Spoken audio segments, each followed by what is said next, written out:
श्री शिवाय नमस्तुभ्यम। दोस्तों, पूज्य गुरु जी कहते हैं कि कल होलाष्टक का दूसरा दिन है और ये मंगलवार का दिन है। मंगलवार का दिन हनुमान जी की कृपा पाने का बहुत ही सफल दिन होता है और होलाष्टक पढ़ने के कारण इसका महत्व और भी अधिक बढ़ जाता है। इसलिए अगर आपके जीवन में संकट लगातार बने हुए हैं, बाधाएं लगातार बनी हुई हैं, ऐसी समस्याएं लगातार बनी हुई हैं जो जीवन से जाने का नाम ही नहीं ले रही हैं, तो इस मंगलवार के दिन आपको पीपल के एक पत्ते से ये अचूक उपाय जरूर करना चाहिए। गुरु जी कहते हैं कि यह आसान सा उपाय आपके जीवन के समस्त संकटों को समाप्त कर देगा। तो चलिए जानते हैं इस खास उपाय को, लेकिन उससे पहले एक प्रार्थना, अगर आप चैनल पर नए हैं तो कृपया चैनल को सब्सक्राइब अवश्य कर लें। देखिए, पूज्य गुरु जी कहते हैं कि होलाष्टक का दूसरा दिन मंगलवार पड़ने के कारण इसका महत्व इतना बढ़ जाता है कि इस दिन किया गया ये उपाय आपको हनुमान जी की कृपा तो प्राप्त कराएगा ही और साथ ही साथ प्रभु श्री राम की कृपा भी प्राप्त कराएगा।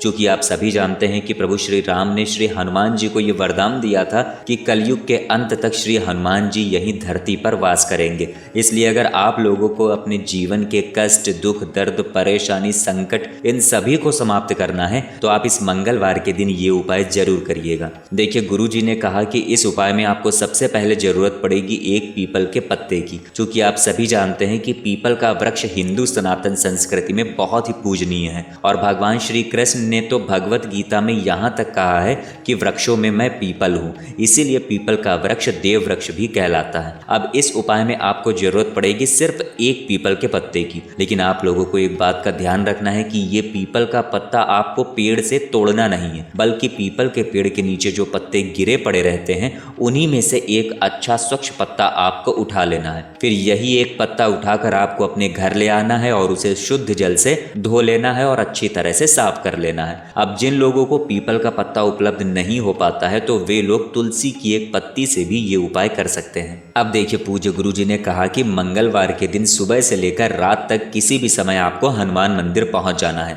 लेकिन आप लोगों को एक बात का बहुत ही विशेष ध्यान रखना है कि आप उसी हनुमान मंदिर जाएंगे जिसमें हनुमान जी के ऊपर चोला चढ़ाया जाता हो, उन्हें बंधन या रोली लगाई जाती हो, यानी जिन हनुमान जी की पूजा प्रार्थना की जाती हो उन्हीं हनुमान जी के मंदिर में आप लोगों को जाना है। इसी के साथ आप लोगों को एक घी का दीपक या फिर चमेली के तेल का दीपक भी साथ में ले जाना है और इस दीपक में आपको रुई नहीं बल्कि मौली के धागे की बत्ती लगा लेनी है। मौली का धागा यानी कलावा, सामने आप देख पा रहे होंगे, ये होता है कलावा और इसी कलावे की बत्ती आप लोगों को अपने दीपक में लगा लेनी है। अब मंदिर पहुंचने के बाद आपके पास जो एक पीपल का पत्ता है उस पत्ते पर आपको राम नाम लिख लेना है। लेकिन ये राम आपको सिंदूर से लिखना है। सिंदूर आप चाहें तो घर से ले जा सकते हैं और अगर मंदिर में है तो मंदिर के सिंदूर का भी आप इस्तेमाल कर सकते हैं। सिंदूर से आपको अपने पीपल के चिकनी साइड वाले हिस्से की तरफ राम लिख लेना है। अब जो लोग तुलसी का पत्ता ले गए हैं उन लोगों को तुलसी के पत्ते के ऊपर राम नहीं लिखना है, बल्कि सिर्फ एक बिंदी का टीका लगा लेना है। अब सबसे पहले हनुमान जी के सामने बैठकर आप लोग अपने घी का दीपक या चमेली के तेल का दीपक जला लेंगे।